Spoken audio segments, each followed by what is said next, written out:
Well, hello there, people of the internet, and hello again, I'm TheMBmulti. Welcome to part 11 of Doki Doki Blue Skies. In the previous episodes, I was sick, and Yuri and Sayori took care of me for the entire day. And they almost lit my house on fire. So there was that. And I want to really quickly mention something. I just started the game up before this, and in the original game, there was always that message, you know, of don't play this game if you are like faint of heart, or you know, if you're dealing with depression, don't play the game. And you know, there was that warning message every time you started the game up. And then if you started the game up during Act 2, when everything was going crazy, that message would be different each time. It would say things like just Monika, or you know, like crazy Sayori isn't here, or whatever. It would say very weird stuff, but it would be different every time you started up. And in Doki Doki Blue Skies, that is also the same thing. The message is different each time. It's like support the mod developers, or you know, it's different each time. And literally just now I started up and the message was different each time, and the message said Monika is watching you. So I know I've been screaming my head off about Monika, like playing along. I hope that you play along and all that stuff. I let my guard down a little bit because she wasn't doing anything. But now that I saw that message, I'm once again like, don't you fucking do it, Monika. Don't you fucking do it. But yeah, literally the game started up with the message, Monika is watching you, and then it started up, Doki Doki Blue Skies, yay, super happy times. So, I am not satisfied. Anyway, yeah, so in the previous episode, I was sick, and Yuri and Natsuki took, no, not Natsuki. I haven't heard anything from Natsuki. Yuri and Sayori took care of me, and Monika texted me. And yeah, that was that. And it's Halloween today. I've written a Halloween themed poem, and we're going to the literature club now during the night, apparently. Well, I guess it's Halloween after all. Yeah, and I just yelled at Sayori, hurry up or we'll miss out on all the fun. Look at that. What the hell is that? Is it like a pirate costume or something? Ah, I'm going as fast as I can. I took a little nap after school, so I was putting on my costume. A little nap, huh? Something tells me this nap was more than just a cat nap. Well, you still look pretty nice at least. A cowgirl, huh? Oh. I thought it was a pirate. No, now you say, yeah, it is actually a cowgirl. There's a lasso there even. What the hell?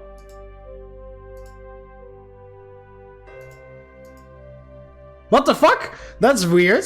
If I right click, I don't see the dialog box, and when I move my mouse over it...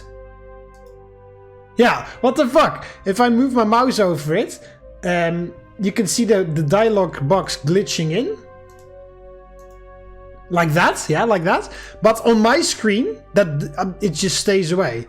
When I do this, nothing happens. It just stays blank the entire time. But on the recording software, it does like pop in. That's very weird. Liking the Halloween twist on it has a really cool vibe to it. Haha, you look great as well, Mark. Haven't seen you in a costume for ages. It's really bringing back memories. Oh, thanks. Yeah, can you believe that I actually put effort into this? I laughed to myself.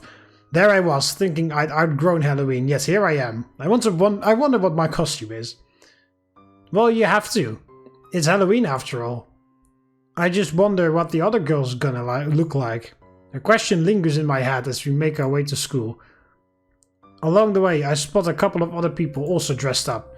One guy doesn't look too out of the ordinary. Brown fedora, red and green sweater. It's his glove that's the giveaway. It sports a row of blades.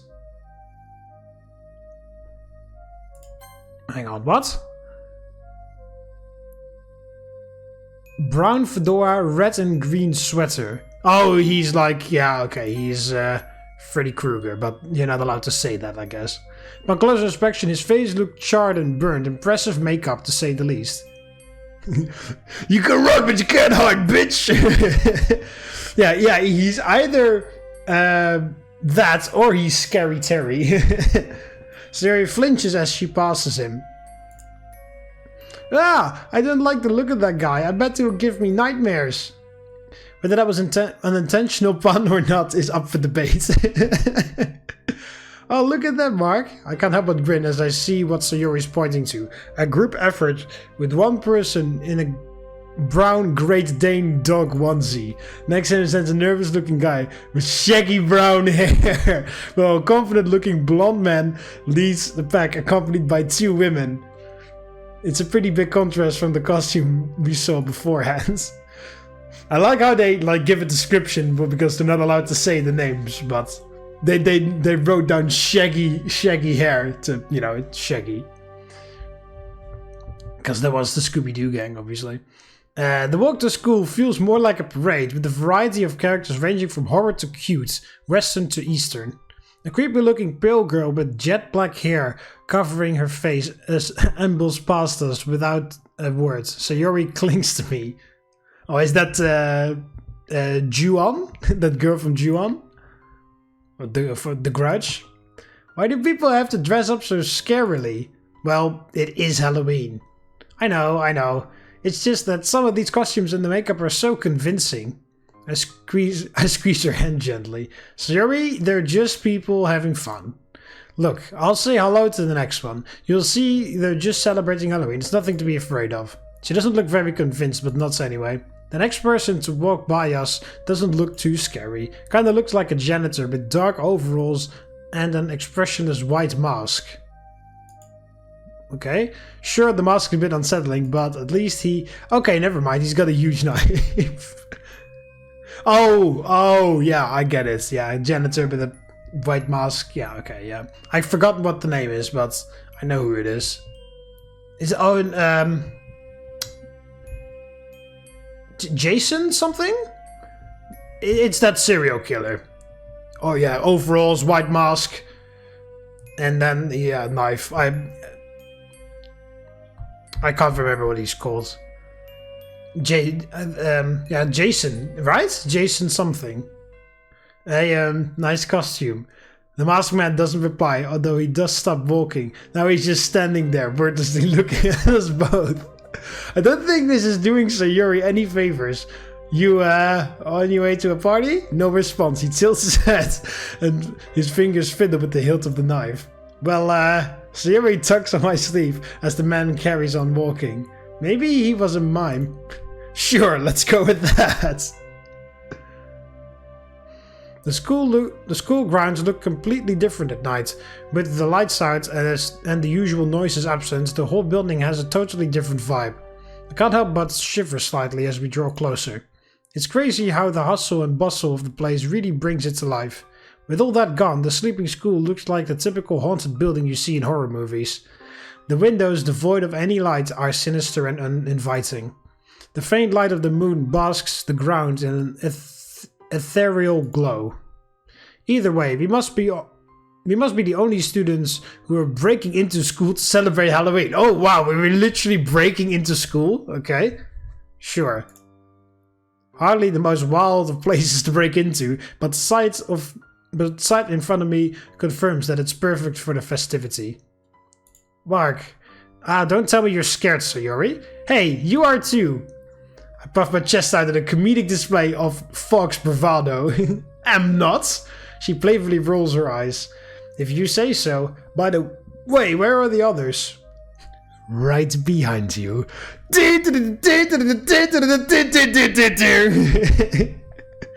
Ah, my petit chauffeur. He could be any one of us. He could be you. He could be you. He could be me. He could even be... Whoa! What? It was obvious. He's the red spy. Watch, he'll turn red any second now. Okay, sorry. I can't help but let out a yelp of surprise as the unexpected voice causes me to jump out of my skin. Meanwhile, Sayori is in a furious fit of giggles, shaking with laughter. Hey, what's so funny? Don't tell me you weren't scared either. I saw her coming. Hi, Monika. Lovely costume. Look at her. What are you dressed as? as a wizard or something, or a witch. Monika holds an expression torn between sympathy and amusement. Sorry, Mike, but it was too good an opportunity to pass up. You should have seen her reaction. I'd pull a face. Very funny. Nice costume, by the way. She does a twirl. Yes, that you should, really. Like the hair as well. Because she normally has like the very huge ponytail on the back, but I like just the hair normally laid down. Looks very nice as well. Thank you. I wasn't sure what to go with in the end. It felt weird putting on a costume. Okay, she still does the thing. I can't even remember the last time I did anything for Halloween. I'm guessing this is the first time you've broken into school. Huh. You shouldn't be proud of that, Mark. Oh, come on, Monika. Where's your rebellious teenage spirit? You're a witch after all. Aren't they meant to get up to mischief? Yeah, come on. It'll be a lot of fun. No one will find out. In all excitement of preparing for Halloween, I totally forgot that Monika was a perfect student. Oh yeah, that's right. She thought the thought of breaking in, especially into school, must be completely foreign to her. Still, sometimes you've got to have a little fun. Today of all days as well. A wry smile works its way onto her face. Just for today.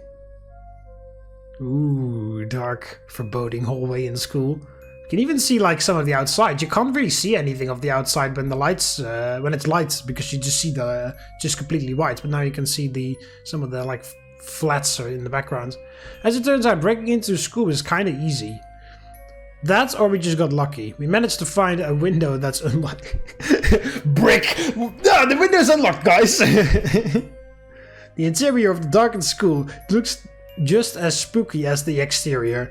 My imagination is doing me no favors. Every sound we make seems exceedingly unwelcome, like we've stumbled into the den of a monster. Even with Sayori and Monika near me, I can't help but feel uneasy. I was all for the idea of breaking into school, but now that we're actually inside, it's only just dawning on me how creepy darkened schools really are. Also, shouldn't there be like an alarm system when a whole bunch of movement starts to happen inside the school? Or is that not common in Japan? I swear I heard a rumor that a couple of years ago a student committed suicide in this very school. Yeah, sure. Did she hang herself? I'm pretty sure she hung herself, yeah. I shiver as I simultaneously try to block out the memory and remember more of it. No, that wasn't it. She just disappeared one day. No trace of her, almost like her very being was just deleted. Wondering who could have done that. Gone, like that. I mentally shake myself. No, that didn't happen. I'm sure.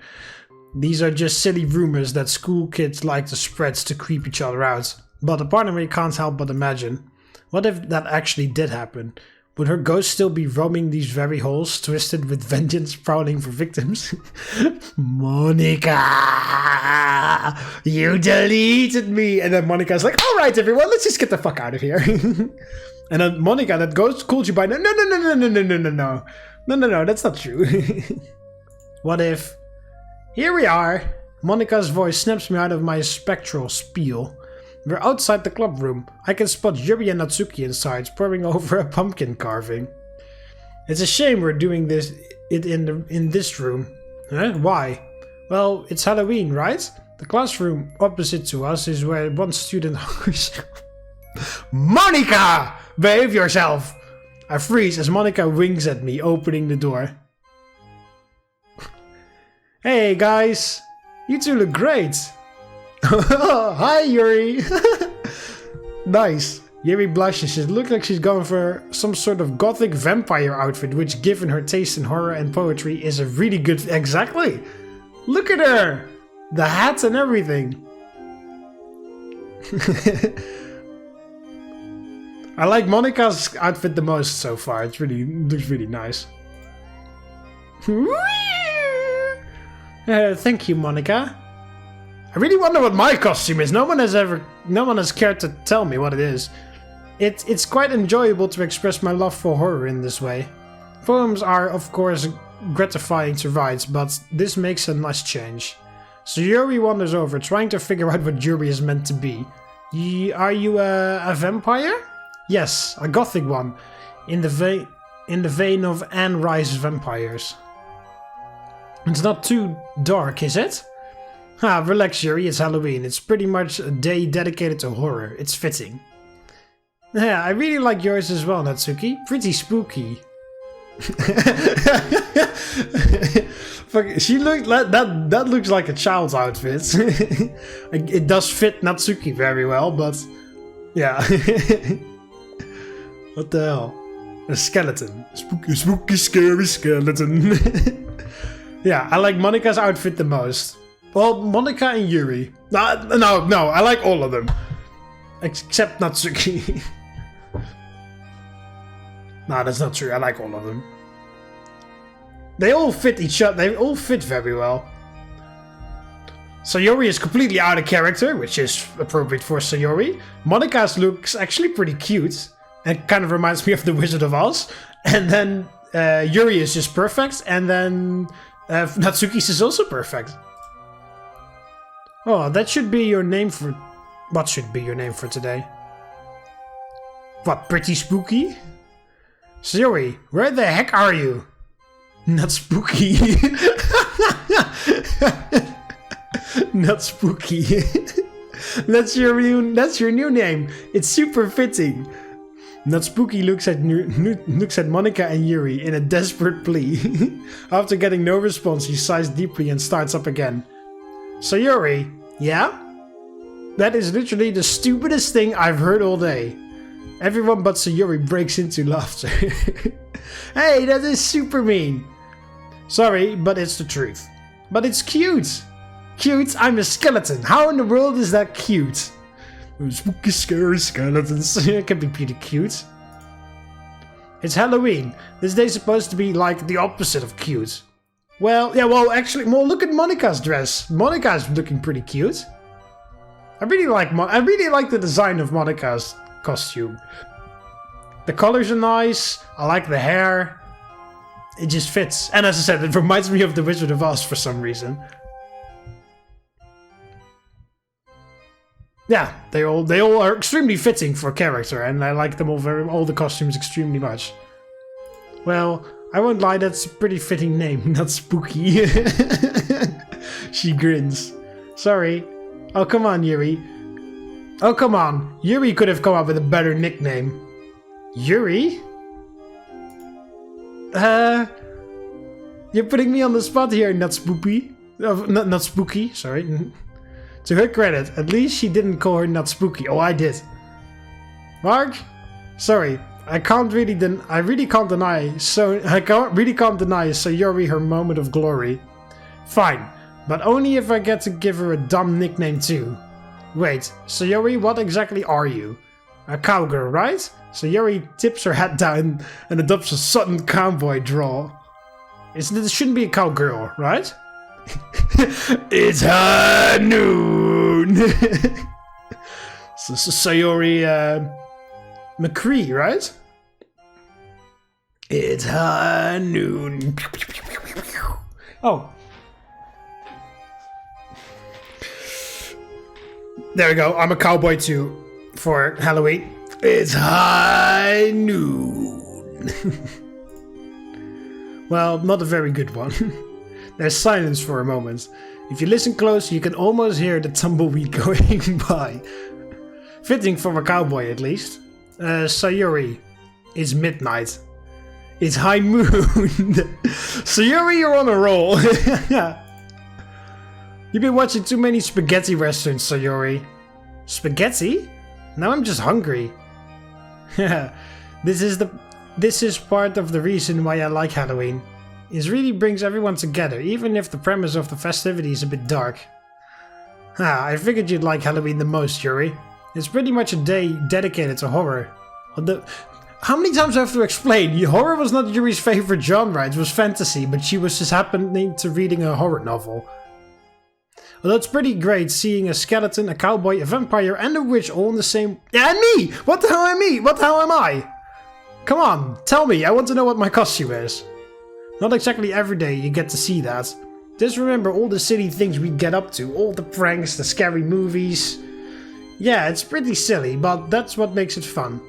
Plus, I can't wait to scare all of you with my ghost story. It's gonna be the best. Ah, not spooky. Please don't make it too scary. We already passed a bunch of people in terrifying outfits on the way here. This horrible guy with a glove with a glove made of knives. Yuri smiled softly. No surprise, she recognized the character. Ah, you won't sleep well tonight, will you, Sayori? Sorry, Sayori. Can't make any promises. We all share a collective laugh as Sayori pouts. Speaking of festivities, I brought something that I believe would contribute to the intoxicating nature of the mysticism of Halloween.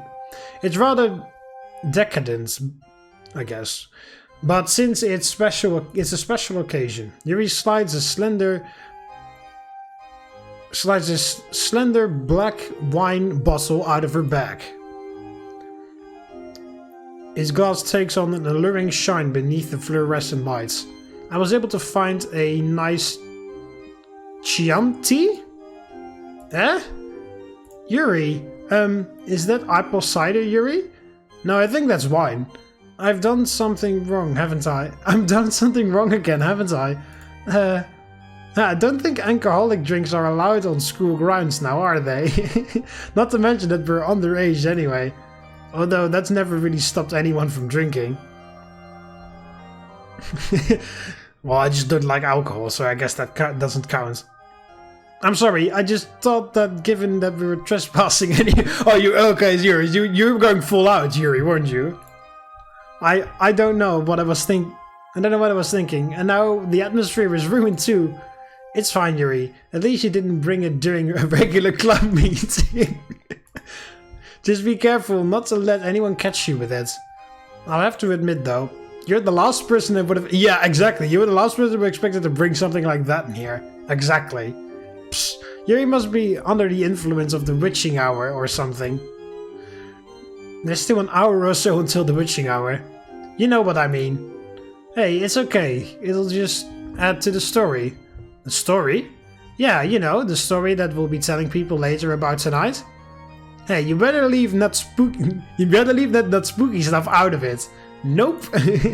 Sayori! Not spooky! Alright, cut it out, you two. To be honest though, I am a bit curious about the wine taste. Oh, come on, Monika. Aren't you supposed to be the responsible one here? Ah, you're right. She casts a wistful gaze at the wine as she says that. She casts a wistful gaze at the wine as she says that, though. Sayori and Natsuki seem to be glancing at the bottle curiously as well, while Yuri hesitantly stows it back in her bag. Okay, everyone! Let's move along to the main event, shall we? Who wants to share their poem first? Who wants to share their poem first? Okay, well, normally I would choose Yuri first, but since it's Halloween, we're gonna pick her for last because I'm pretty sure that her poem will be the best. So, let's go opposite direction. I usually go Yuri, Monika, Sayori, Natsuki. So now I'll go Natsuki, Sayori, Monika, Yuri. So we'll start with Natsuki. The dark. Sometimes I lie awake at night, sitting in a room devoid of light, and think about the monsters waiting in the dark. I can't even imagine what they look like. Maybe sharp claws and skin lined with spikes. Maybe a mouth that could swallow me whole. Maybe red eyes that could pierce my soul. They could eat me right now if they wanted, yet they wait. Waiting for me to close my eyes, waiting for me to dream of the light, waiting for the perfect moment to strike. But now I'm thinking about the monsters and I'm still lying awake in the dark. Yeah, I know, it's not great. Actually, I quite like it, Natsuki. That's poopy, sorry, I almost messed it up. It's pretty obvious that horror is something out of your comfort zone, but you did an exceptional job at combining your style of writing with horror. Fear is a very complex emotion, so it's a challenge putting it into simple words, but I'd say you did quite well. I would have to agree with Monika. Fear isn't something that is meant to be completely understood. The complexity behind what a person fears and why they're afraid of it is almost unfathomable. Wow. Your poem is about a fear of the dark, or more specifically a fear of the unknown, yes? Yeah. I don't like not knowing what's there. I don't like not feeling safe. My poem is all about how your imagination plays tricks on you when you're in the dark. You know there's no such thing as monsters, but like you can never be completely sure. That's what scares me, that uncertainty. I can relate. But as I was saying, it's certainly a feat encapsulating something complex as fear into four simple stanzas. Natsuki smiles proudly. What can I say? I'm good at what I do. Yeah, well done, NATSPOOKI. Sayori, if you say that one more time, I'll anyway. Moving on. Who wants to share their poem next? Sayori? My old friend, there is a dark and hollow thing that follows close to me and clings. It sticks to me and turns in turn when I spin around and discern. In the dark, in the deep, the faintest shape that it keeps. It goes away when sunlight shines. The sun shines sweet and warm and kind. But does it really? Is it gone, or does it secretly keep on? It is really hiding there, staring from beneath the chair, glaring from atop the stairs, nowhere but yet everywhere. Ooh, nice. In the corner, in the gap, I stare in and it looks back, weighing down, draining out. That was very interesting, Sayori. I always enjoy seeing a poet step out of their comfort zone a little bit, especially when it comes to writing horror. What do you mean? You typically don't write darker poems, correct? Unless I've misinterpreted. No, you're right, Yuri. This was a real change of pace, and it was fun.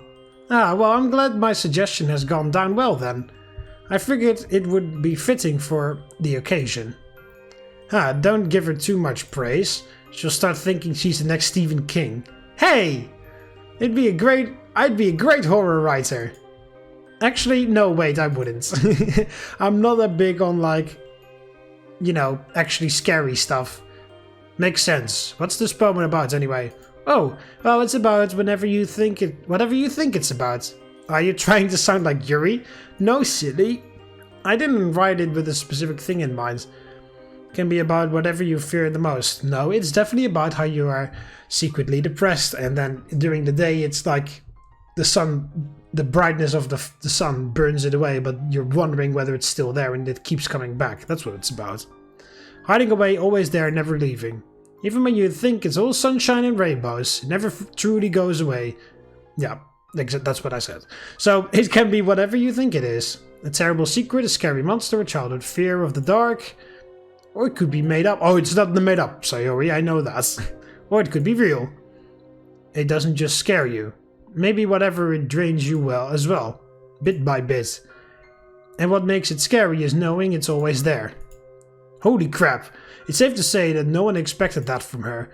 The temporary silence of the room confirms that. Natsuki frowns, evidently nonplussed by what she's just heard. Even the cool, calm, collected Monika looks a little taken aback. Yuri, on the other hand, smiles contently, seemingly unfazed by the somber explanation coming from Sayori's mouth. Wow. Okay, it's not just me who didn't see that coming, right? Laughter fills the club room. I mean it, Sayori. Your use of metaphors and use of darker thematic imagery was very refreshing to see. Just do me a favor and don't turn into another Yuri, okay? Not spooky! Kidding. It was great, Sayori. Aw, you guys. Okay, Monika? Okay, I was about to say, was this it? But no. Reverie, I wake up, cold, black night, silent and still. I fall to my knees, splinters in my hand. Dust in the air, cold. Where am I? I reach for the light. I reach for the light I need. Is it there? The switch is pressed. I feel the warmth on my face and my hands and my arms and I wake up. It's dark all over, cold, silent and numb. I reach my hand out. I have no eyes to see, but I can feel it. I press the switch. The warmth fills me. The dark comes again. I die again. I wake up. Noise in my ears. Voices? Cold. I reach out and feel. Nothing. Where is it? Wasn't it real? Wasn't it here? Everyone reaches, but nobody can touch it. The dark comes again. We all die again. I wake up, here again. Monika bows a little bit after she finishes. I'm all over what she's read. I don't really get it. Oh, I got it from the very first poem she wrote. Stay to your more cutesy Wizard of Oz costume, Monika, because it suits you much better than that stuff. Yeah, that sounded like something Yuri would have written. Everything is like if someone wrote a well poem and it just turns out to be about horror, everybody thinks, oh, it has to be Yuri. Oh, is that a bad thing? Of course not. What does reverie mean? I don't think I heard it before. It's an English word that means something like having a pleasant daydream, but it comes from a French word that means madness. Appropriate for Halloween, isn't it? Monika's smile is looking a bit more sinister than normal somehow. How cultured. Yuri looks a little distressed at the implication of Natsuki's sarcasm and the idea that Monika's poem sounded like something she might have written. Do both meanings relate to the poem? You could say that. What do you mean? It reflects on how a blissful act can make the pain go away for a little while. Oh, no further explanation. That's just it, okay? Ethereal. Somber sounds of midnight malice float around a chastised chalice, riding otherworldly winds, letters torn from nails pins. A looming figure takes my hand, leading me through with sympathy cans.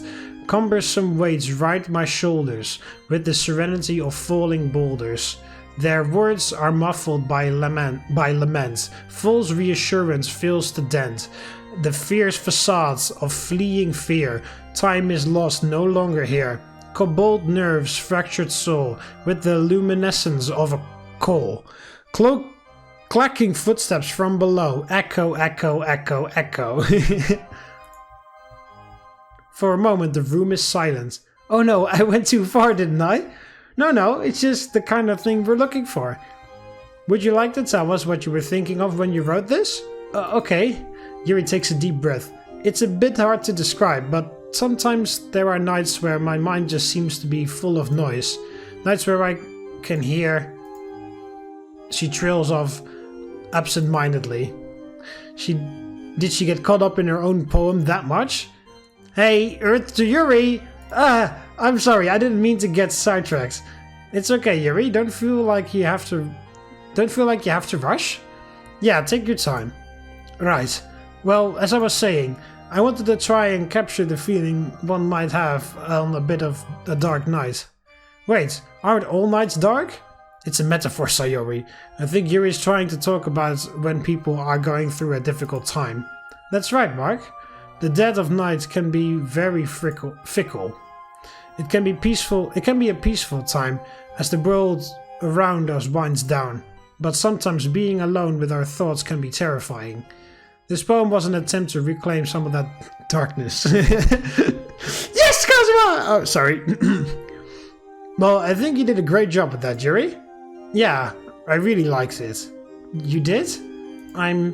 Thank you. Alright guys, all your poems have been pretty good so far.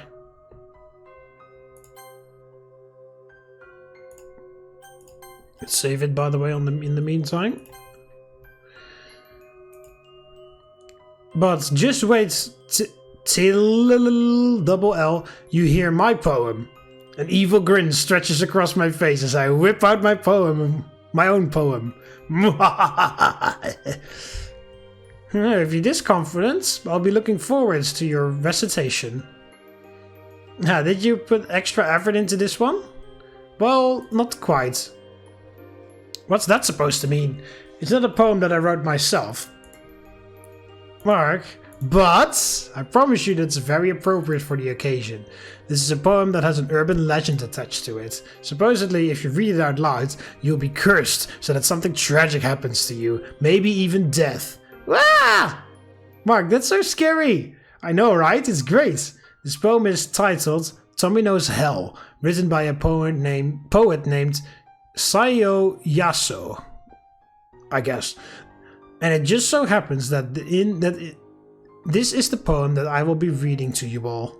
at this very moment.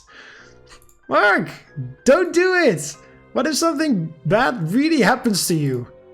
Psst, yeah, right. It's called an urban legend for a reason, you know. Emphasis on legend, as in something that is not real. Still, I'd like to see the data on all the people who've read the poem so far. And statistically speaking, it's likely that something tragic will eventually happen to you anyway. I find that there's always some element of truth behind these stories though. Of course, this truth might not reflect the literal meaning of the stories and legends. However, there's likely a message behind the legend. I'm not gullible enough. I'm not gullible enough to believe any of this stuff, though. Alright guys, let's settle down. You can all voice your thoughts after I read it. Oh wow, it's pretty freaking long as well.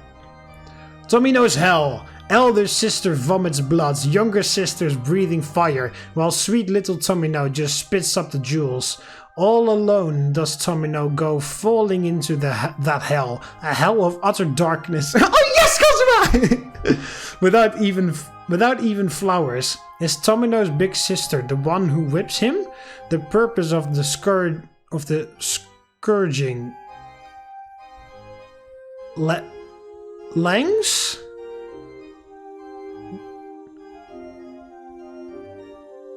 Langs darken his mind, or I don't know.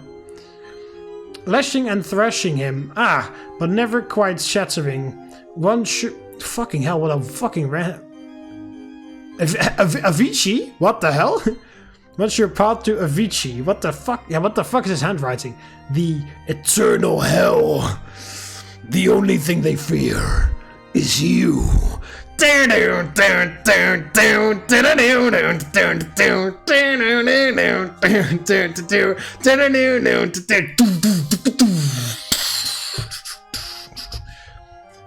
Into that blackest of hells, guide him now, I pray, to the golden sheep, to the nightingale. How much did he put in that leather pouch to prepare for his trek to the eternal hell? And now they shall fear you. Spring is coming, to the valley of the woods, to the spiral chasms of the blackest hell.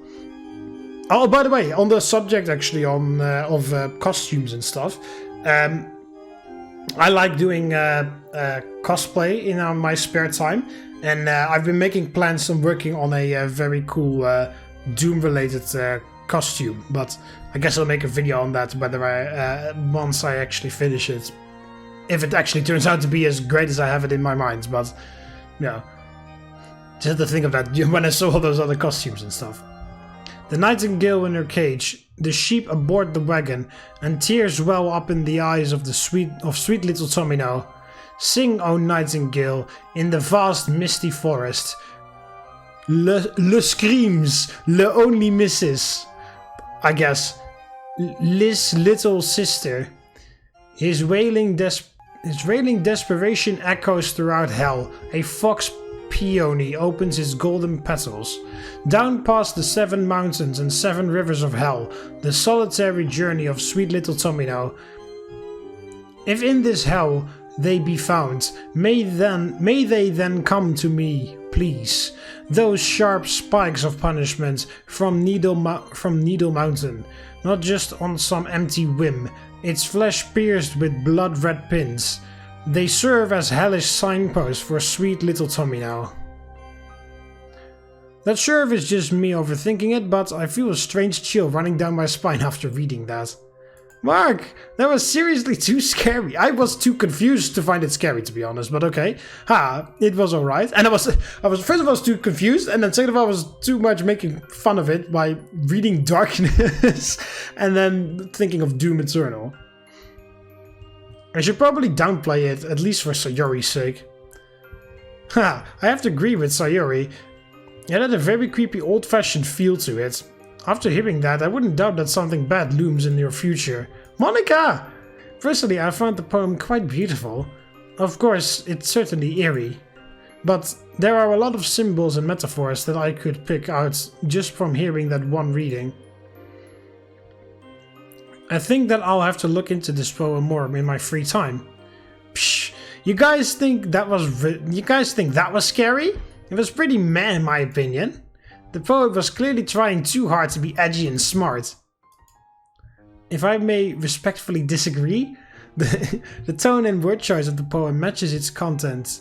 It's not written that way simply to be edgy.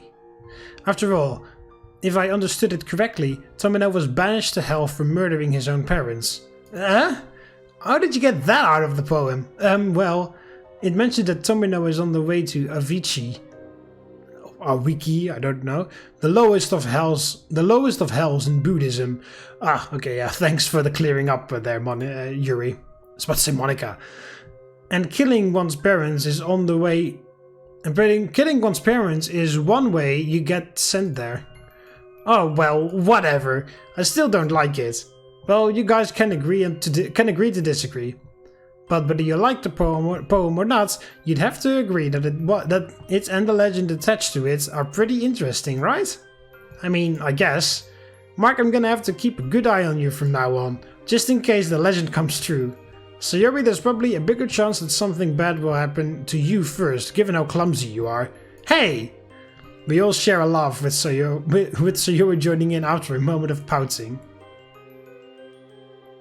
Guys, this has been so enjoyable. It's fun to scare your friends with silly pranks and dressing up. And dressing up is also a lot of fun. Although, I don't really like horror that much. It's just so scary to think what could be out there. Stop being a chicken, Sayori.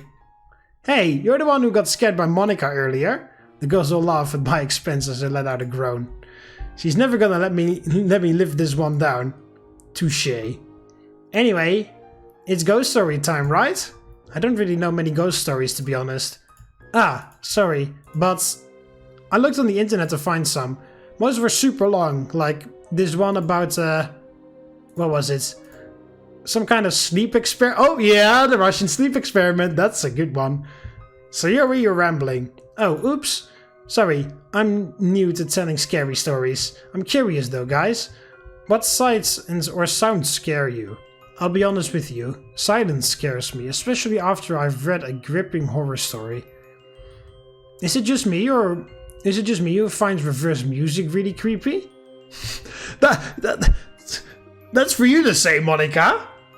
Who fucking plays that little messed up fucking music when I can see Sayori hanging from the ceiling? My piano teacher showed me a few reverse pieces once. It just felt wrong to listen to, especially when there's vocals. You start hearing things that aren't there. I don't know. Come on, Natsuki, there has to be something out there that creeps you out. Ugh. You'll just laugh. We won't. She's right, Natsuki, we've all shared. What is it? I haven't shared yet. Natsuki averts her eyes, talking to the floor. The noise that chickens toys make. No, okay, I'm not laughing. It's like when I'm home alone and I think of like a jack-in-the-box playing by itself. Yeah, okay, that is scary. And it creep you guys out too. Nah, I'm with you. I've always found anything to do with children scary. Oh, did it say children or did it say chicken? Why the fuck did I read chicken? I read chicken toys. I thought those, the memes with those chickens there.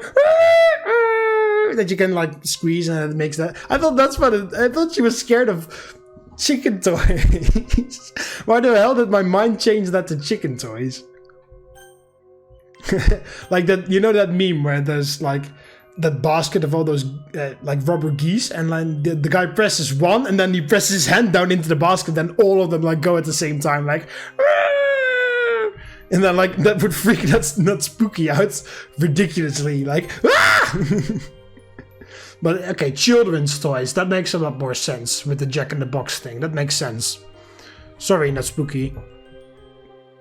Now, I'm with you. I've always found anything to do with children scary, especially in the dark. The sound of babies crying, for example. Normally it's annoying, but I heard it in the dark and there was no one else around. I shiver. Well, it's fitting you mentioned that, Mark. Don't you remember the argument we had on Halloween back when we're like 10? When we were like 10. No. Sayori, where is this going? We were both on our way to a Halloween party. It was pretty quiet out, so you could hear everything. I heard the sound of a baby crying, but it wasn't coming from inside anyone's house or anything. There weren't many people on the streets either, and it definitely wasn't one of them. It was coming from down a dark alleyway. A chill runs down my spine as I remember exactly what incident she's talking about. I remember I wanted to go out and investigate. I was scared it was a toddler in danger, but you didn't let me. You were too chicken to... Hey! Okay. You were just in a rush. We were just in a rush, but anyway, pretty creepy, right? I guess I can kind of see what you mean about babies crying being creepy. Yeah. I was a bit scared myself. Looking back, I'm glad you convinced me not to go. Guess being a wimp has its perks, huh? Yuri, Sayori, and Natsuki all laugh. Why does Monika not laugh? Monika, however, looks like she's been slapped in the face. Guys, do you not realize how lucky you were? Huh? Oh god, you guys have no idea. What? Sayori, did anything seem a bit off about that baby's cry? Sayori scrunches up her face in an attempt to recall. No, not really. Well, it did sound a bit repetitive though, like the cries didn't change much. Monika's voice shakes as she replies, Guys, that's what serial killers do to lure out young women. I can't help but burst out laughing. What, pretend to be babies? Come on, Monika, you had me going for a second there. But you kind of ruined the punchline. She looks straight into my eyes. No, Mark. They record a clip of a baby's cries, and they hide the speaker in a dark place. They prey on the women's maternal instincts, because they know they're attracted to the sounds of infants in distress. The laughter dies on my lips as a cold, sickening silence takes its place. Oh my god! That's why the cries didn't sound natural. They just recorded a small segment and replayed it over and over. It all makes sense now. The unnatural cries in the dark alleyway. A meticulous, calculated effort to ensnare an unsuspecting victim. Wait, hang on. Didn't Miss Kazumi go missing around that time? Miss Kazumi used to teach Sayori and I a long time ago. What happened to her exactly? Sayori shrugs. We were told she moved away suddenly to work in a different part of the country, right? People used to spread really scary, horrible rumors about what happened to her, but they don't really make sense. Hang on. She had a child of her own that year, didn't she? Oh god, she did. And my parents wouldn't really discuss her whenever I asked. They were super dismissive of the whole thing. I always wondered why. Oh my goodness. Wait, you guys actually believe that? Everybody looks at NATSPOOKI, shocked.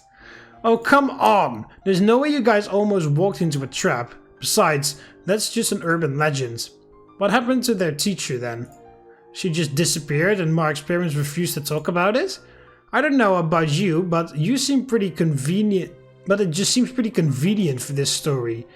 Well, maybe some things are better left unanswered. Better left off unanswered, huh? No. I'm just getting that fucking line from Five Nights at Freddy's 4, which is pretty much the same as this. Like, oh, maybe some memories best left forgotten. No, we want answers, damn it. Although I do hope Sayori and I are just misremembering. Well, on that cheerful note, how about we move on to the next story? I'd like to nominate NATSPOOKI. My story? NATSPOOKI, do you not have one? Hey, I never said that. I do, but it's just... I got it off the internet. I don't like horror. So if it's bad, it's not my fault, okay? Natsuki clears her throat. Anyway, it's about these two friends named Aoi and Nariko. Basically, there was a rumor going around their high school about people seen going in and out an abandoned house on the outskirts of town. Most people thought they were just drug dealers, but some swore by the fact that the house was being used by a cult of some sort. How the hell do you pronounce that? Aoi? Like Aoi, or is it like every different letter is different? You pronounce it Aoi, or is it like one fluent thing? Like, oi, oi, or something? Because that sounds a bit weird. Aoi. I'm just gonna say Aoi. And Nariko. Yeah, Nariko. I can pronounce Nariko. They're pretty outgoing and adventurous, so they decided one night to check the place out. They get to the house and it's pitch black out. Luckily, Aoi brought flashlights for the two of them. Nariko, on the other hand, brought a knife with her just in case they ran into trouble. They got inside and the place reeks. We're talking Mark's room. Hey! Hey! I once again predicted the game. Hey! Everybody bursts out laughing. You never even been to my room. Was that I kept my room extremely clean, if I remember correctly. And also, you were the only one that never fucking checked up on me when I was sick. Not spooky. Ah, sorry, I had to. Anyway, they look around for a bit. They find the door to the basement. The stairs on the second floor, things like that. Finally, they go into the kitchen and find the source of the smell. There's some weed on the table and it looks to be recently used. This confirms Aoi's suspicion that it's just a drug dealer and she wants to leave. Nariko, on the other hand, still wants to snoop around for a bit. They get into an argument with each other, with Nariko calling Aoi a coward because she thinks Aoi wants to leave since she's afraid of all the rumors. Then Nariko goes, yeah, well, if you're not afraid, then go down into the basement. Aoi, I feel like every time I read her name, Aoi, I'm guessing it's a girl by the way, every time the pronunciation changes every time I read it, gladly accepts and walks over to the basement door. As soon as she opens it, she feels a sharp pain in her back, and before she can react, she gets punched down the stairs.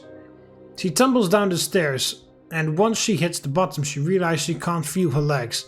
Her vision is blurred, but she can barely make out a figure standing at the top of the stairs with a knife.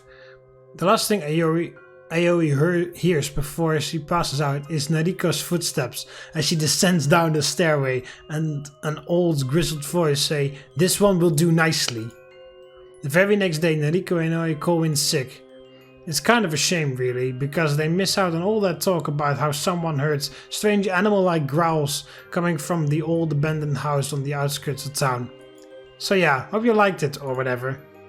What happened to Nariko and Aoi at the end? They didn't die, did they? Hey, use your imagination. Nice story, Natsuki. Cults usually provide good fodder for horror stories. Indeed, I've read quite a few few novels involving cults. Doesn't Portrait of Markov involve something like... Yeah, it does. Something similar, yes. Speaking of Yuri and horror stories, how about you go next, Yuri? Me? Alright then. Give it your best shot. You're walking alone one pale autumnal night. The moon is graceful, casting her light down below like snowdrops. As you continue down your path, something shambles behind you. You turn around to look what it might be, but all you see is a cluster of leaves rustled by the pale air. Slowly returning, you notice the lights in every house around you going out, then flickering before fully extinguishing. With tentative steps, you advance towards one of them to investigate. Just as you are about to reach the window, you hear something snapping behind you. A broken twig is all that remains. Uncertainty flooding around inside your head. You unconsciously start walking faster, away from the suburbs. Did it say suburbs or did it say shrubs? Suburbs. I read it correctly, nice. Eventually you find solace in silence, the only sound being your heartbeat. It's quiet, nothing bad seems to be happening now. In fact, nothing at all seems to be happening. Confused, you look around and see that you're in front of your house in the street. No one is steering, nor are there any lights. Gently pacing towards your house, you go through the door. The lights are on, the television is on, but no one in sight. This is unusual. You're expecting your parents to be home tonight. Had they gone out without telling you? No, that couldn't be it. They always let you know where they'll be. You pull out your phone and open up your contacts to give them a call. However, no one is registered in there anymore. No matter how hard you try to remember, you can't call out to them. Suddenly, there is a heavy knock on the door. You peer through the keyhole but see no one. Another knock. Another. You cautiously open the door, but there's still no one there, no one anywhere. How did this happen? Why are you alone in the piercing silence? Silence so loud it fills the air. You do not know. And there isn't any way for you to find out. That's it? What a dumb story. Nothing even happened. Where were the scary monsters and stuff? There is no greater fear than the unknown, Natsuki. That is very true. Sharp claws can be prepared for, and emetic silence cannot. What is more fearful? Something you know is coming for you, or feeling safe when you're in fact not? That's spooky. Did you literally not say a little earlier that that's what scared you? Quite a somber note to end on your story, Yuri. Yuri. We can always count on you for a good horror tale, huh? Anyway, I'll go next. Although, a scary story, now that I think about it, I don't think I've come up with a ghost story before. I haven't read too many horror stories either. Well, I guess that isn't a surprise. Just make one up then, it'll be fun. Well, I can't say I've tried that before. Are you trying to get out telling a story? Of course not. Now that I think about it, there's one I've heard of. Monika's expression turns serious. The mood of the room turns serious. She uses the same intensity she did from when she read her poems, and everyone quiets down. A number of years ago, Tanabata had come along as it does every year. It's the story of a lost little girl. Where am I? She cried. She cried and cried, hoping desperately she could find someone to help her. But the little girl was alone. Nobody could hear her. But just as all hope seemed lost, she heard a voice. Isn't the night wonderful? The girl looked up. Where before there was nobody, now was a man in elegant yukata. He wore what looked like a no mask, but it was completely blank. Yeah, I do. Monika, a bit of explanation, please. Behind the man stood a stall, masks and lanterns of all sorts hanging from it. How rude of me, the man admonished himself. Welcome, dear customer. Your heart seems unhappy. Why not take a look at my wares? The man said as he gestured to the masks behind him. Please take one, that will bring a smile to your face. The girl looked at the masks. There were ones that looked frightening, ones that looked strange, ones that looked exotic, and many others. What about your mask, mister? The girl asked. I'm sorry, but this mask is very special. It's not for sale. The girl looked sad. I like that mask. It looks really cool. The man laughed softly.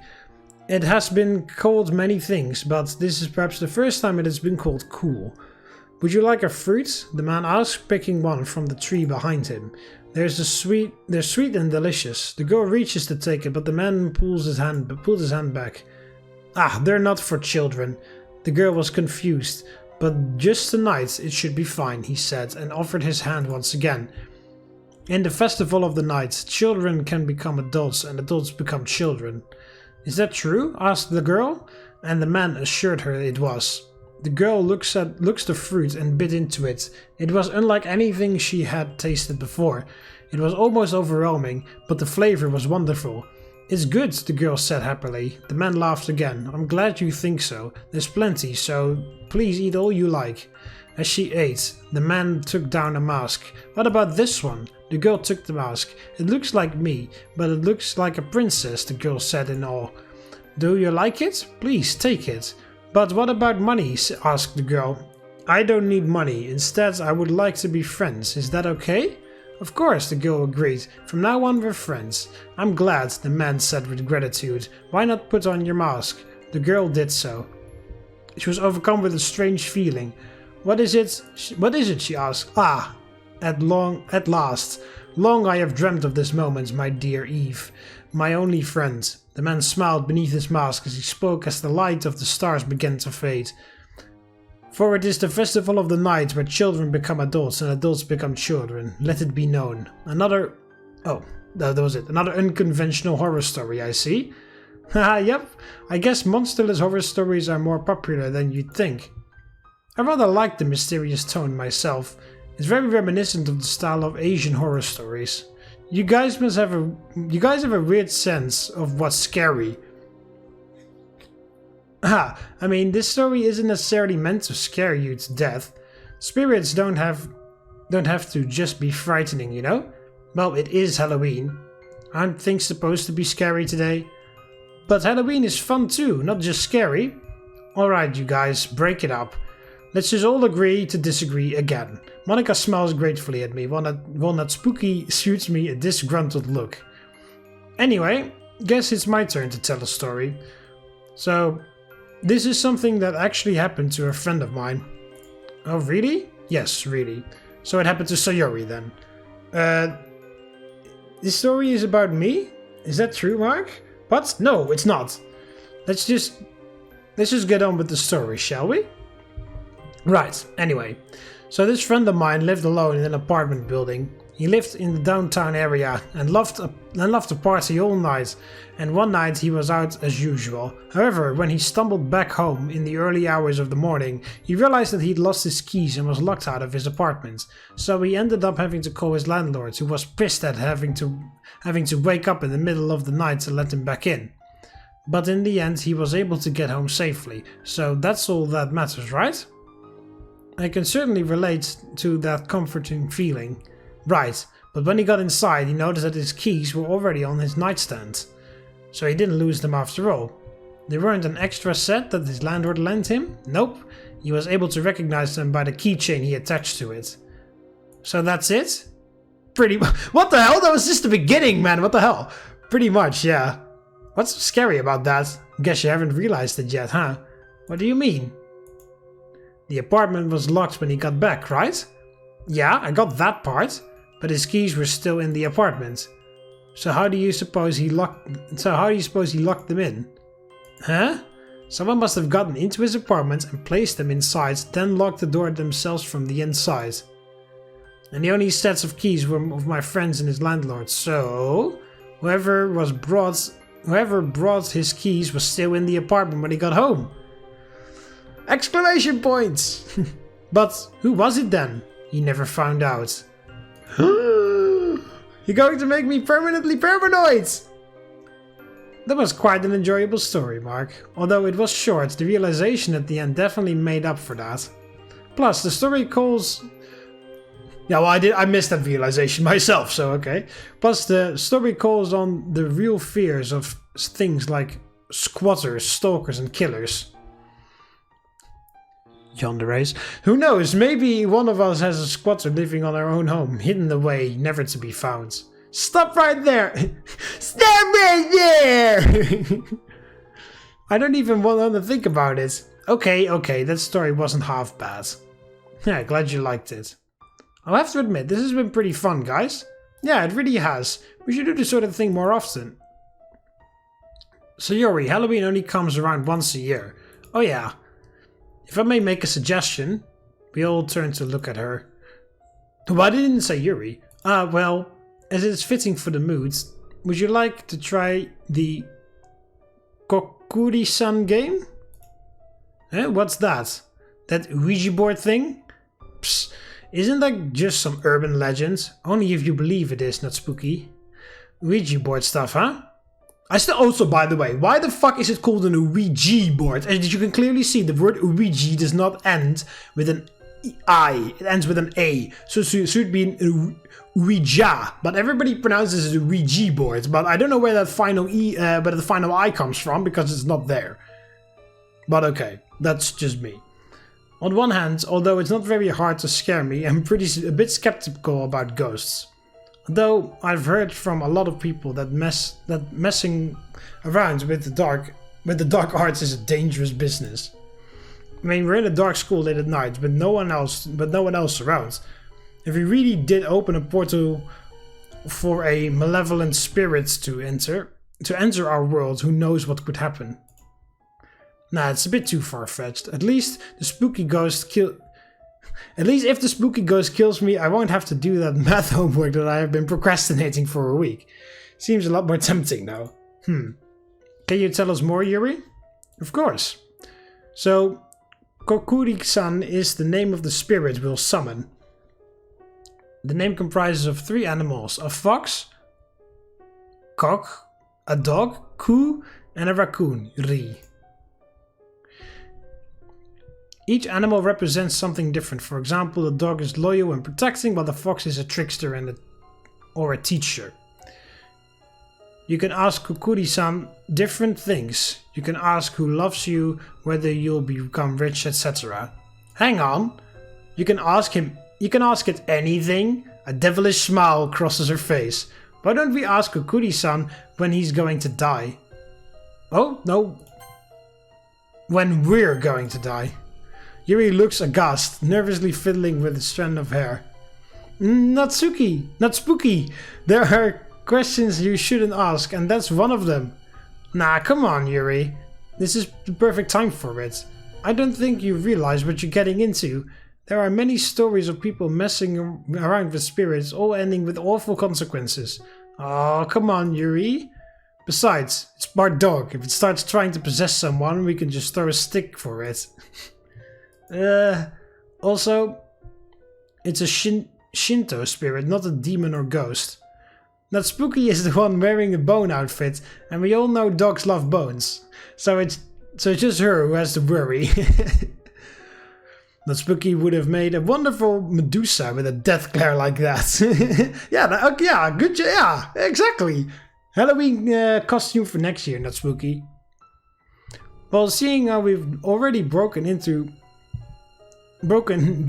and have some illegal contraband in our hands, she shoots a wink at Yuri, who ducks her head down, blushing. Adding animalistic wrath into the mix, well, might as well. Yay, that's the spirit. Intentional pun, Sayori?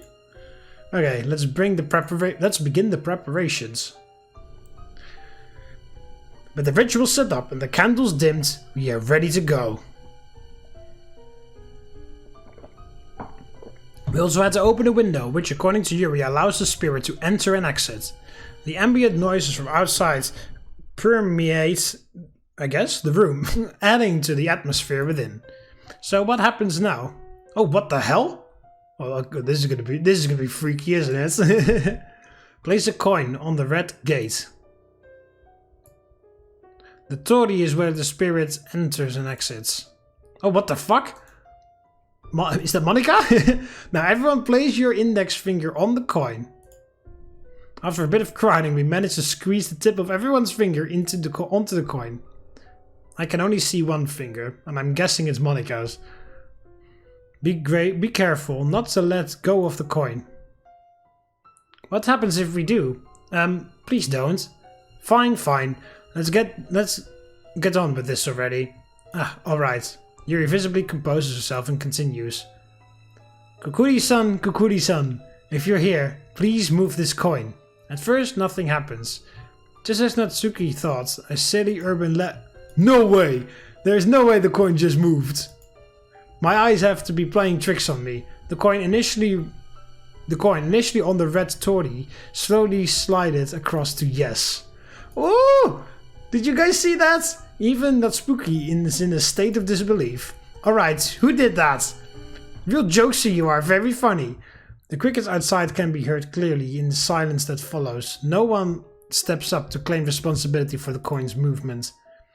Wow, so that's how it's gonna be, huh? Whoever it was, just tell us already. More crickets. Fine, I'm not bringing cupcakes anymore until someone admits to it. But NATSPOOKI! Stop calling me that! I bet it was Yuri. She was the one who suggested this.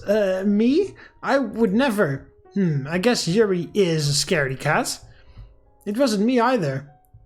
Yeah, so Yuri is a scaredy cat too. So that leaves Mark and Monika. NATSPOOKI, have you considered that maybe, just maybe, it really is Kukuri-san moving the coin? Yeah, right. There's no such thing as ghosts.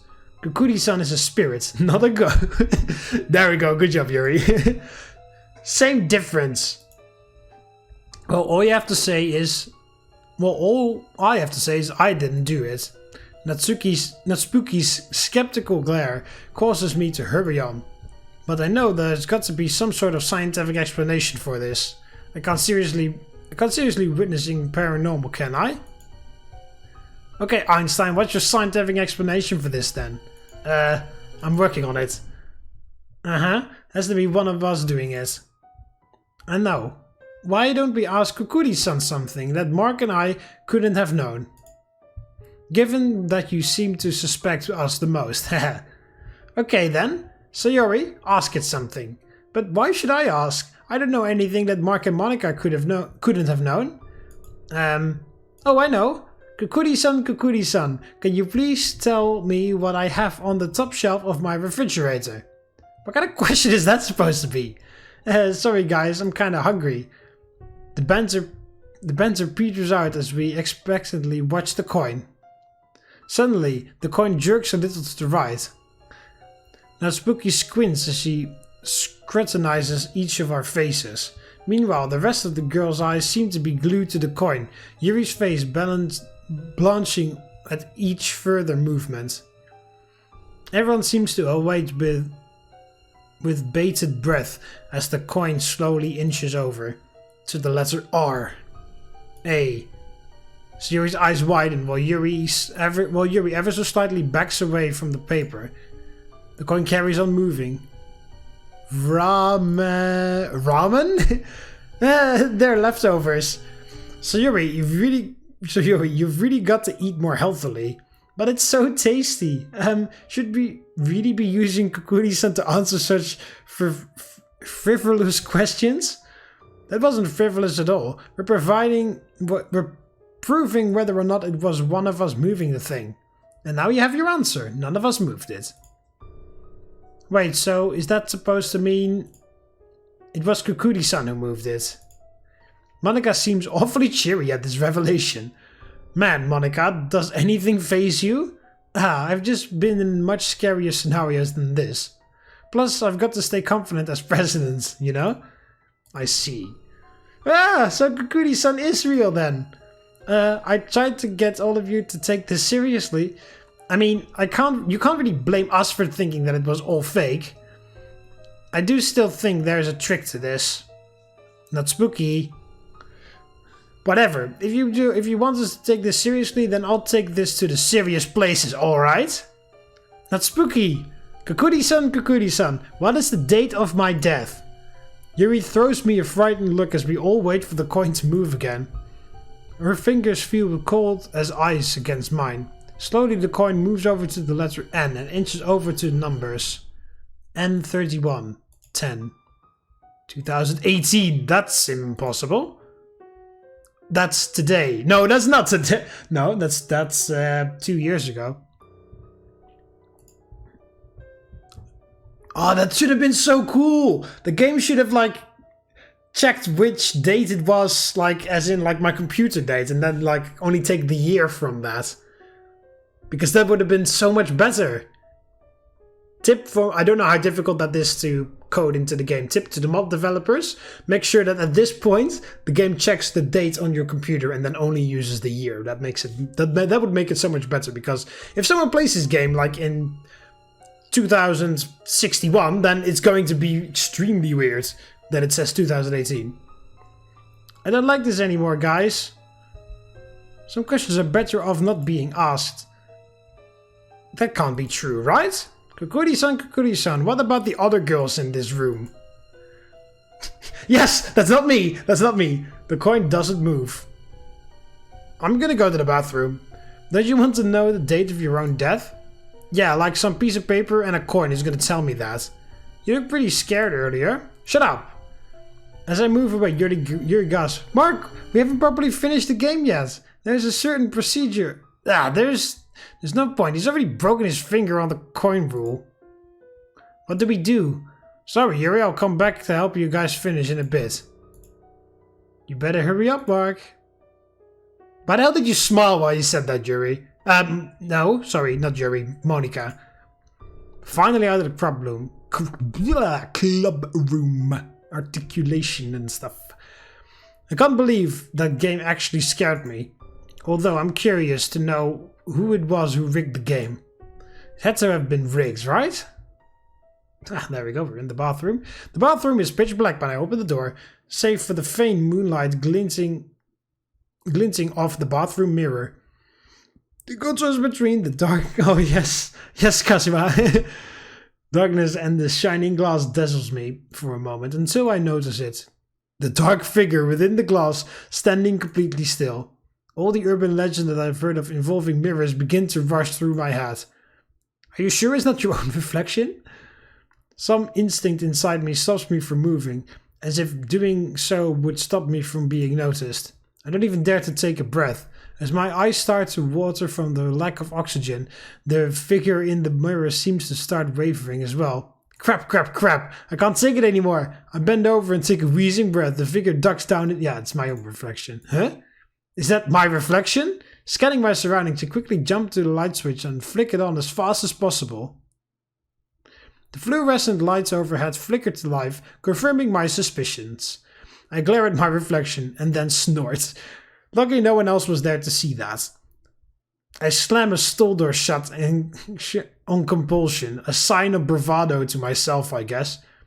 Cringing at the shockingly loud echoes of the door reverberating around the bathroom, I can't help but remain quiet now. The fidget tap water at the sink reminds me of Yuri's icy hands during the game. I should probably hurry back. That was perhaps the most nerve-wracking trip into the bathroom I've ever taken. I shake my head. I snap out of it, Mark. All these stories aren't real. Ghosts aren't real. It's awfully quiet inside the club room. Wonder what witchcraft the girls are up to now. Stepping into the classroom, a pang of fear and adrenaline shoots through my heart. At first glance, the girls seem to have disappeared. Don't scare me like that, you assholes. I know you're just hiding somewhere. But I quickly realize they haven't disappeared. They're all collapsed on the floor of the desk. Oh, very convincing, guys. Yeah, I totally believe that you're actually dead. Very funny. A slight rustling gets my attention. Something in my peripheral vision moves on the... What was the name? Kokuri-san paper. Curious, I amble over. You should never have come.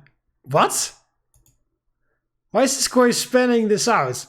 What more? But wait, more importantly, how is this koi moving by itself? My mind flashes back to what Yuri before. Okay, there's gonna be a fucking jump scare in here somewhere. We hadn't properly finished the game. There was a certain procedure that we were supposed to follow. But what happens if you don't do that?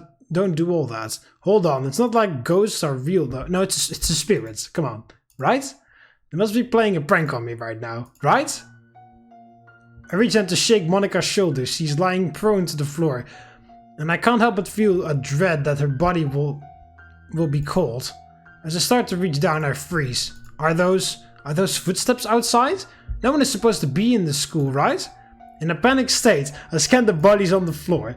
All the girls here are so... The footsteps grow louder and louder. They don't sound normal, almost like they're shuffling or dragging along. Is this real? Am I starting to hear things now? The blood rushing through my ears is drowning out the sound of footsteps. Where are they now? I can't tell. Are they close by? Should I hide?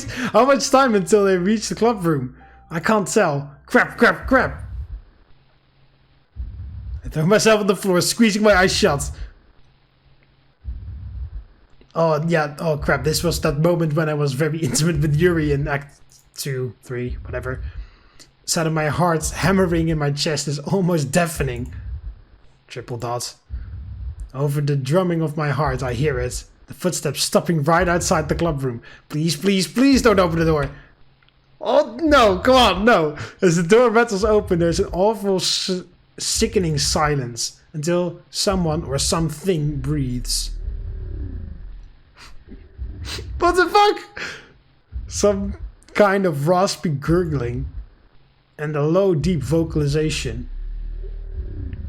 Oh, something that sounds off, as if someone had warped the sound in the computer program. Okay, well that's a bit on the nose. Something completely and utterly unnatural that raises the hair on the back of my neck. Po, po, po. What the hell?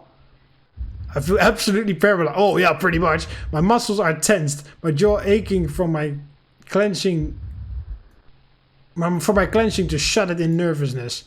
But if I relaxed, the adrenaline running through my body would immediately give give me away with my trembling.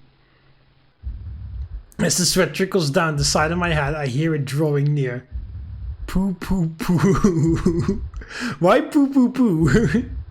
A warm moistness settles on my neck, as if someone were breathing over me. I dare not even breathe. The idea of breathing in the fetid smell of its breath nearly triggers my gag reflex. Am I just imagining this? I can't be, can I?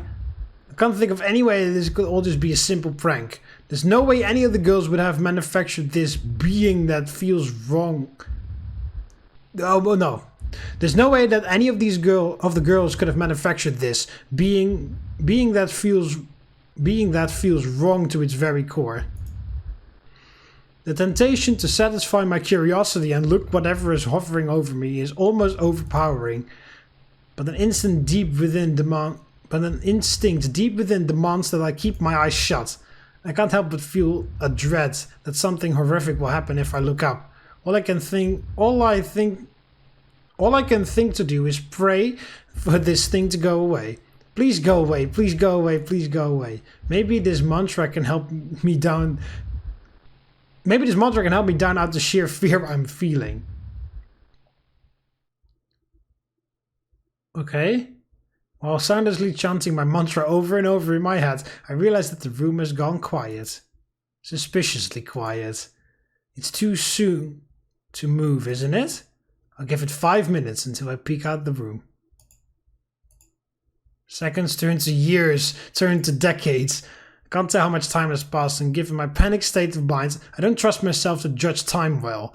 It feels like an hour passed, but it's probably more like a minute or two. Or has it been 5 minutes? Should I open my eyes? Should I? Hold on, shouldn't I be getting help from the others soon? But if something's happening to me, then I can't get help from them anyway. What do I do? How much longer should I hold on? How much longer should I hold out for? Can't believe that this is actually happening. I've gone insane, haven't I? Do I dare open my eyes? I strain to hear something, anything, but it's completely silent. Do I dare? Do I? Maybe I should, if only to end this torment. Screw it. Well, apart from the fact that the room looks a bit darker than before. Okay, I can see things better on my screen on that side. It looks like something weird there, but that could have always been there. The door is closed? Is that closed? I don't know, maybe closed. I cautiously open my eyes, the smallest bits peeking from behind a curtain of lashes. Nothing's there. Just an empty classroom. Oh, that's why it was darker. Okay, I was like squinting like that. Okay. A wave of relief cascades through my body and as quietly as I dare, I let out the breath I've been holding in. I lay there for a bit, breathing heavily. Slowly I get up and walk over to Monika and desperately shake her. In my hysterical state, I can't help but think she's probably dead. Monika! Monika, please! Why the hell am I going to Monika, by the way? Monika, please wake up! Your face! Monika? My what? You should have seen your face! She sits up, emerald eyes tearing up from mirth. What, did you think we were actually dead? Her laughter fills the room as the other girls also sit up. I'm sorry for scaring you twice in one night, Mark. You said it. It is Halloween. This whole thing, it was just a prank? The board, the footsteps, Of course. Yuri told me about Kokuri-san a week before Halloween, so I was able to rig the answers. It wasn't a ghost or anything like that, dummy. Sayori would have said Kokuri-san was right no matter... Sayori would have said Kokuri-san was right no matter what answer Monika made it give. And the footsteps? There are some little speakers that I hid outside the classroom. Sayori had the idea to pre-record some footsteps and send them to me, so we could make it sound like there was something coming. I sigh as all of the tension leaves my body. At least there is a rational explanation for all of this. As the other girls laugh, I can't help but join in. Also, how the fuck did they know that I was gonna go to the bathroom? They never could have fucking known that I was gonna go to the bathroom. Yeah, they got me fair and square. Okay guys, I'll admit. Well played, you got me. I'm curious though, how did you get another person to agree on this? What do you mean? Come on guys, the game's up and that was just a prank. No seriously, what do you mean? Are you really gonna keep up the joke? You know, the guy who came inside while I was on the floor? He was all gurgly and raspy and kept making these noises. Like he was saying, well, I'll sound dumb when I tried to mimic him, but it was something like, "Po." What are you talking about? We didn't ask anyone to help us out. After all, we couldn't take the risk of having someone report that we trespassed. Indeed, Monika's ruse was simply to rig the Kukuri-san ritual and use the speakers. Who are you talking about? As far as we're concerned, we're the only ones in the building. What? You guys are completely serious now? The girls all nodded at me. The only things I did were deliberately moving the coin. Around while I was touching it and rigging the speakers. Nothing else. That's right. Sayori, you swear that you're telling the truth. I am. Sayori would never lie like that to me, so that means... Wait, so you guys didn't hear it? They all exchanged looks of bewilderment. Am I actually losing my mind? Like Yuri said, I'm pretty sure it's just us in the building. You're honestly telling me you didn't hear anything? The girls shake a look of alarm. Mark, relax. There was nothing there. It's okay. Yeah, even if there was some spooky ghost, I would have kicked his butt. I highly doubt that. The tinge of humor along with Sayori's reassurance helps me calm down a little. I'm not exactly convinced, but if the others didn't see or hear anything and they were in the same room, then I must have just imagined it. Right? Okay everyone, it's getting late. Let's clean up and call it a night. I used to think that I'd grown out of Halloween, but today made me realize that anyone can enjoy it. Horror can be fun. Sure. Next time you go ahead. You take a trip to the bathroom, and then you can hear the poo monster. Okay? Maybe I'll talk to Yuri about more of that stuff. You okay? Yeah, I'm good. I was just thinking about the Ouija boards. That thing really got you, huh? I was a little scared too, even though I knew Monika was behind it all. Anyway, I'll see you in school tomorrow. Good night. Yeah, see you, Sayori. Fuckers. As I turn and walk home, I can't help but laugh. Yeah, those girls got me good. I never saw that coming. And the bit where the coin was moving by itself was really good too. Yeah, how the fuck did they do that? Yeah, hang on a minute. How the hell did they do that? Wait, Monika only said she rigged the actual ritual, not that she moved the coin afterwards. Not to mention there is no way she could have moved it when she was on the floor. The coin, the entity, so does that... I take it back, I hate Halloween. What the fuck? What the fuck? Okay, that was very good. That was really good, I like that. Monika! Monika! Okay, well, I got a visit by the poo monster. And the poo monster is real. The poo monster does not mess about. I love how the realization hit me and the character in the game at the exact same time. Like, how did they move that? Hang on a minute, how did they move that coin? What the fuck? Yeah, I should have said that. I hope I can come back to them on that, because I really want some explanations for that. What the fuck? Okay, well, as I'm trying to fix my nails.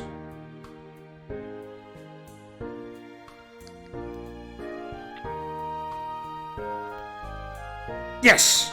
It hurts, but it's fine. Wow, 1 hour and 30 minutes, almost. 1 hour and 29 minutes. There we go, that was part 11 of Doki Doki Literature Club. And it actually got pretty scary, not gonna lie. That was great, that was really great. The realization at the very end, like, hang on a minute, that couldn't have been Monika, with the coin moving on its own.